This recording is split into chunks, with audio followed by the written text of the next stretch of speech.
Most people stay in their jobs or working things, or even marriage or relationships, because they fear change. Can I do better? Can I get a better opportunity? Will somebody hire me? Will somebody date me? Will somebody marry me? Will somebody want my kids that I have? That's a fear, and people don't want to make change because they've already told themselves they can't do it. And when you make adjustments, when you stop yourself first, really it's sad, because let somebody else tell you what you cannot do. But in the process of that, prepare for success. In other words, are you willing to put time in your next move? Stop beating yourself up and stop judging yourself. We all go through chapters, right? Like sometimes you're super in love with your partner and like that's all you can obsess about, you know. Other times you're, you know, super into your profession because you got a new initiative. I think this comes down to judgment. Stop beating yourself up. There is not even a close framework for what's right. Everyone's balance is massively individual, and more importantly, balance ebbs and flows forever. It's that we are not just blessed, we are privileged. We are truly privileged. There are not many people around this planet who are this lucky. Yet majority of us chooses to live in mediocrity, and I've done that too. You know, if we are so privileged to be this rich, and we are not comparing ourselves to neighbors, we are comparing ourselves to the neighbors far, far away on other continents, then why do we choose mediocrity? If it's in our hands to actually do something, and we have to do something if we want to continue living on this beautiful planet. To realize that you really can depend on yourself. You of course have to have many great people around you, but I knew that if it was going to happen for me, I had to keep moving forward. And maybe that was a stumble, maybe it was a crawl, maybe it was just barely trying to put one thing in front of the other during that time, but I kept pushing forward, I kept moving forward, and I think that's one of the lessons I still carry forward with me to this day. When I see things getting tough, or when I see things that seem insurmountable to other people, I know we just have to stay the course, we have to stay focused, and we keep putting one foot in front of the other. The key is to keep moving. And that's something that I think really was that turning point for me. If you actually make pretend nobody else lives on Earth, nothing is scary.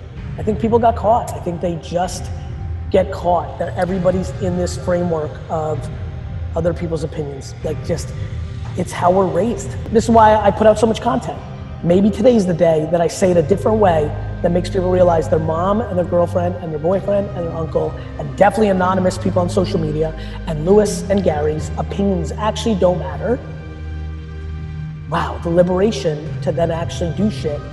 And now you're doing shit full throttle because of whether you win or lose, it doesn't matter. I have 24 hours in a day. I try to take advantage of every hour.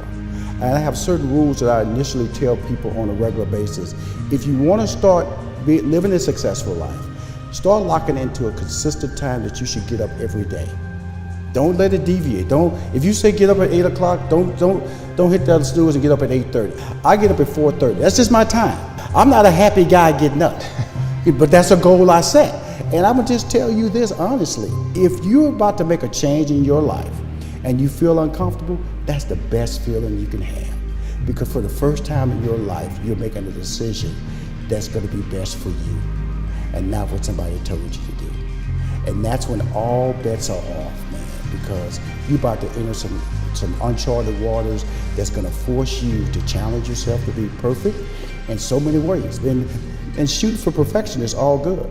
You don't shoot for average, because you're not gonna hit all the time. If you shoot for perfection and you hit good or great, you're winning.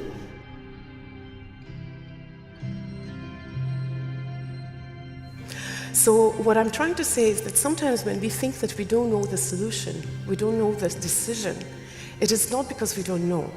In my 42 years, I've learned that we always deep inside know the truth, but we're just so scared to face it.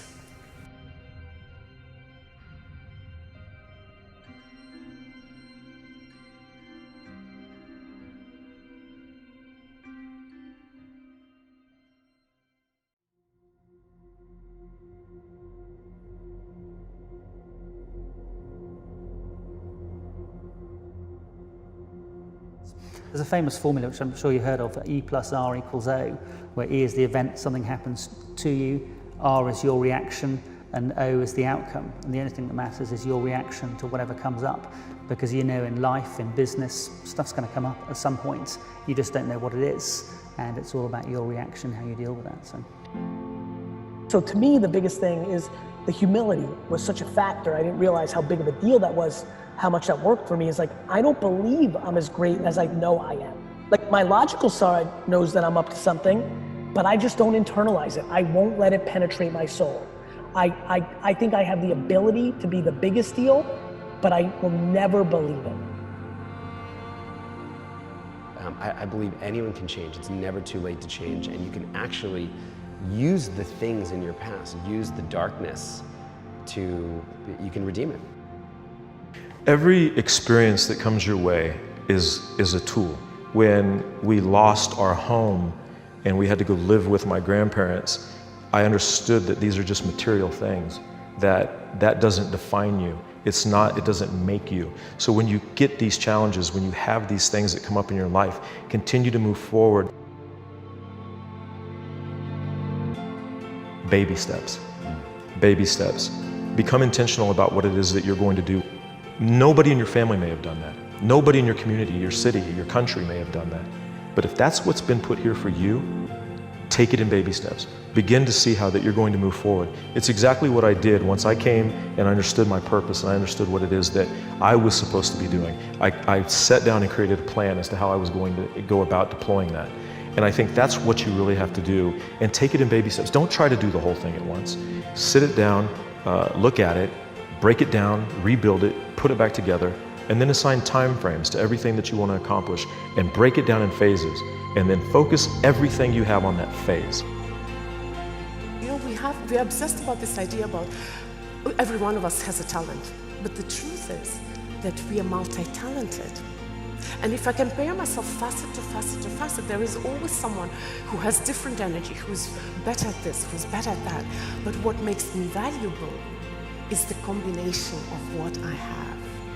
I don't have to compare myself. In fact, if I compare myself, that's the surest way to depression, I promise, if you want to try.